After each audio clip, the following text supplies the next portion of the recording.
ලංකාව සාක්ෂරතාවය අතින් ගොඩාක් ඉස්සරයින් හිටියට ඩිජිටල් සාක්ෂරතාවය නැත්තං ඩිජිටල් ලිටරසි කියන පැත්තෙන් ඩිජිටල් යසේජ්ජක පැත්තෙන් ලංකාව ගොඩාක්ම පල්ලෙහ තනක තමයි ඉන්න. අපි අප අසල් වෙසිරට ගැන ගමු ඉන්දියා.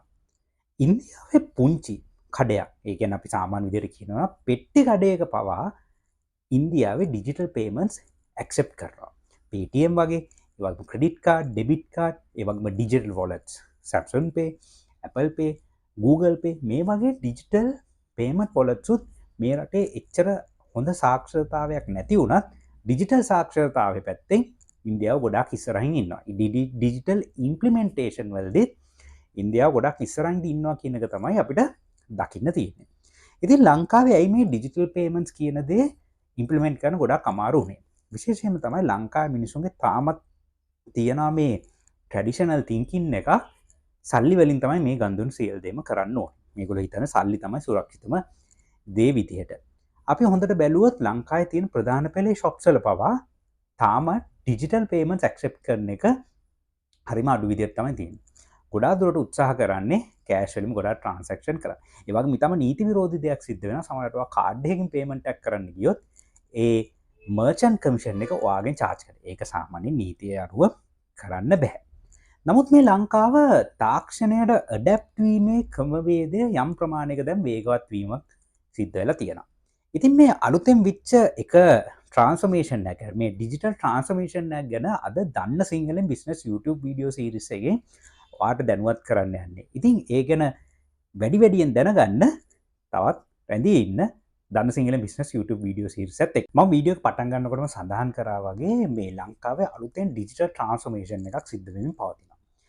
ඉතින් අපි අසැලි රස වෙන්න ඉන්දියාව ගැන අපි කතා කරා ඉන්දියාව ඩිජිටල් ඉම්පලිමෙන්ටේෂන් කොච්චර වේගවත්ත කියලා. ලංකාව එක ස්ලෝ වනත් ලංකාය ක්‍රමේ මේ ඩිජිටල් පේමන්ස් ලංකාව ඉම්පලිමෙන්ට් වීගෙන යන. ඒ ඩිජිටල් පේමන්ස් වලට අලුතෙම ඇඩ්විච්ච දේ තමයි Google පේ සේවාව ලංකාවට ඉන්ටඩියස් කරන දීලා තියෙනවා. ඒ කියන්නේ දැන්වාට ක්‍රඩිට කාඩ් ෆිසිකල් ක්‍රඩිට හෝ ඩෙබිට් කාඩ් එක ගෙනියන්න නැතුවට පේමන්ස් කිරීම හැකියාතිනවා වගේ ෆෝන් එක පාවිච්චි කරන්න. ඉතින් මේ ඉනිසිටව් එක ඇතරම ආරම්භ කරන පුරුවගාමී විච්ච ආයතන් දෙකත් තමයි කමර්ෂල් බැංකු සහ වීසා පේමන්ට් සමාගම. ඉතින් මේ බ්‍රන්ස් එක ගැන ඔගල කවරුත් දන්නවා. ඉතින් වීසා කියන්නේ ලෝකයේ තියෙන පේමන්ට් සෙටල්මන්ට් ප්ලට්ෆෝර්මයක් ඒවම කමර්ෂල් බැංකුවකින් ශ්‍රී ලංකාවේ ප්‍රධාන පෙළේ තියෙන වාණිජ බැංකුවක්. මොකක්ද මේ Google Pay සේවාව කියන එක ගැන මම පොඩි පැහැදිලි කිරීමක් ඉක්මනින්ම ඔයගලන්ට කරන්න. මේ Google Pay එකෙන් සිද්ධ වෙන්නේ වාට කාර්ජ් මුකුත් අරගෙන යන්න නැතුව වගේ ෆෝන් එක පාවිච්චි කරලා පේමන්ට් සිදු කිරීමේ හැකියාව වාට ඉක්මනින්ම ලැබෙනවා. මේක ඉතාම සුරක්ෂිත සහ මේක ලෝකයේ මේ වෙනකොට ගොඩාක් රටවල් වල පාවිච්චි කරන සේවාවක් විදිහට තමයි මේ Google Pay සේවාව තියෙන්නේ.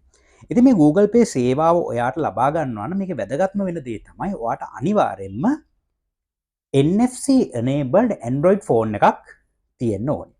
මේ NFC enabled Android phone එකක් නැත්නම් ඔයාට මේක පාවිච්චි ගන්න බෑ. විශේෂයෙන්ම අනිත් සඳහන් කරන්න ඕන දේ තමයි Google Wallet සේවාව. Google Pay සේවාව Apple phones වලට ලැබිලා නැහැ. මොකද Apple Pay සේවාව තාම ලංකාවට ඇවිල්ලා නැහැ. මොකද Apple Pay තමයි Google සේවාවේ කම්පිටිටිව් විදිහට තියෙන Apple phones වලට පාවිච්චි ගන්න පුළුවන් සේවාව විදිහට තියෙන්නේ. ඉතින් අනිවාර්යයෙන්ම සඳහන් කරා වගේ ඔයාට අනිවාර්යයෙන්ම NFC enable සහ Android phone එකක් තියෙන්න ඕනේ.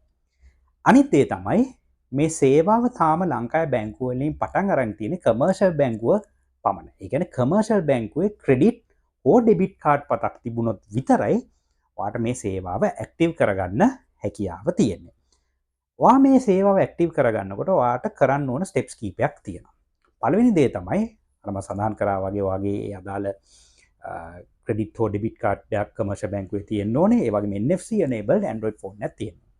පළවෙනි දේ කරන්න ඕන දේ තමයි Google Play Store එකට ගිහිල්ලා Google Play Store එකට ගිහිල්ලා ඔයා ඩවුන්ලෝඩ් කරන්න ඕනේ Google Wallet කියන ඇප් එක. වා අනිවාර්යයෙන්ම Android phone එක පාවිච්චි කරනවා වගේ Google account එකක් තියෙනවා. එතකොට මේ ඇප් එක ඩවුන්ලෝඩ් කරාට පස්සේ ඒක පෙන්නනවා ඇඩ් කාඩ් කියලා සේවාව. ඒකේ තියෙනවා කාඩ්ස් කීපයක් ඔයාට ඇඩ් කරන්න පුළුවන් වෙන වෙන ආකාරයේ කාඩ්ස්. ඇඩ් පේමන්ට් කාඩ් කියන එකට ගියාම ඔයා ඇඩ් කරන්න ඕන කාඩ් එකේ ඩීටේල්ස් එක මෙයා කරන සාමාන්‍යව e-commerce platform එකකට ගිහිල්ලා payment එකක් කරනවා වගේ තමයි මේ details එක ඇඩ් කරන්නේ. ඔය කාඩ් එක ඒ වගේම කාඩ් එකේ එක්ස්පයර් ඩේට් එක, CVV එක, එතකොට ඔය කාඩ් එකේ නම, ඇඩ්‍රස්, ඒ හැම දෙයක්ම අසන කරාට පස්සේ ඔයාගේ කාඩ් එක ඇඩ් කරන්න ඒ ප්‍රෝසෙස් එක පටන් ගන්නවා. මුල් වෙලාවේදී මමත් මේ කාඩ් එක ඇඩ් කරන්න ගියා. මටත් ගැටලු සහගත තත්ත්වයක් තිබුණා. මොකද ඒ වෙනකොට කමර්ෂල් බැංකුව සිස්ටම් රෝල් අවුට් එකක් කරගෙන යන ගමන් තමයි තිබුණේ. ඉතින් ටික දවසකට පස්සේ මේක මට ඇඩ් කරන්න හැකියාව ලැබුණා. ඔයා ඒක ඇඩ් කරන්න යනකොට මේ ප්‍රෝසෙස් එක ගියාට පස්සේ ටර්ම්ස් ඇන්ඩ් කන්ඩිෂන්ස් වගේක් එනවා. ඒක ඇක්සෙප්ට් කරාට පස්සේ ඔයාගේ ෆෝන් එකට හරි ඊමේල් එකකට හරි OTP එකක් එන්න සලස්සන. ඒ කියන්නේ ඒක ඔයා ප්ලැට්ෆෝම් එකේ ඒ අදාළ කොටසට යනකොට ඔයාගේ ෆෝන් එකට ඊමේල් එකක් දෙවන්න ඕනේ කියන එක ඒක ඇප් එකෙන්ම අහනවා. ඉතින් මේ ඇප් එකෙන් ඇහුවට පස්සේ ඒ OTP එක දැම්මට පස්සේ ඔයාගේ කාඩ් එක ඔයාට පාවිච්චි කරන්න හැකියාව ලැබෙනවා. ඉතින් කෙනෙක් අහන අනිත් ප්‍රශ්නේ තමයි ඉතින් මම මේ Google Pay දාගත්තට මම කොහොමද මේක පාවිච්චි කරන්නේ? ඒකට උත්තරෙත් මම දෙන්නම්. ඔයා Google Pay වගේ ෆෝන් එකට දාලා පස්සේ ඔයාගේ NFC හැම වෙලෙම ඇක්ටිව් කරලා තියන්න ඕනේ. පළවෙනි දේ තමයි ඔයා හිතන්න ඔයා යනවා ෂොප් එකකට.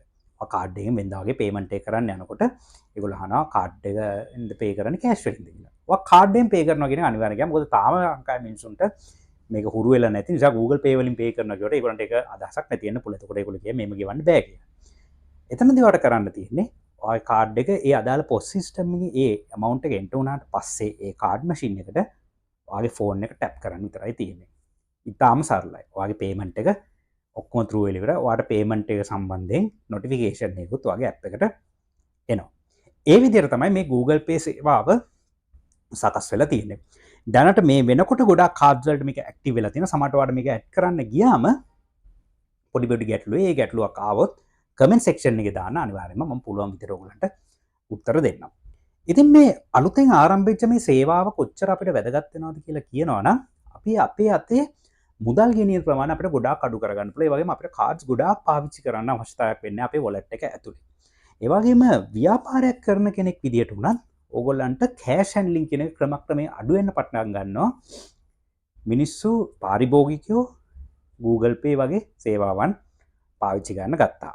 අනිත් වැදගත් කාරණේ තමයි ඔයා Google Pay use කරන්න ගත්තොත් ඔයාට Google support කරන ස්මාර්ට් වොච් එකක් තියෙනවා. ඔයාට ස්මාර්ට් වොච් එක උනත් මේකට පාවිච්චි කරන්න පුළුවන්. ඉතින්නවා ෆෝන් එක ගෙනියන්න නැතුව ඔයාගේ වොච් එක විතරක් තිබුණා කියලා. ඒ වුණත් ඔයාට පේමන්ට් එක කරන්න මේකෙදී හැකියාව තියෙනවා. wearable devices වලින්. ඉතින් මේක හොඳ ට්‍රෙන්ඩ් එකක් ලංකාවේ ආරම්භ වෙච්ච. මට කලින් සඳහන් කරන්න බැරිච්ච තව කාරණයක් තියෙනවා. මේ සේවාව තාමත් මාස්ටර් කාඩ් වලට දීලා නැහැ. අර මාස්ටර් කාඩ් එකකුත් තියෙනවා නම් සමහරට අනාගත දවසේදී සිස්ටම් ඉන්ටිග්‍රේෂන් එකත් එක්ක Google Pay සේවා පාවිච්චි කරන්න පුළුවන් වෙයි.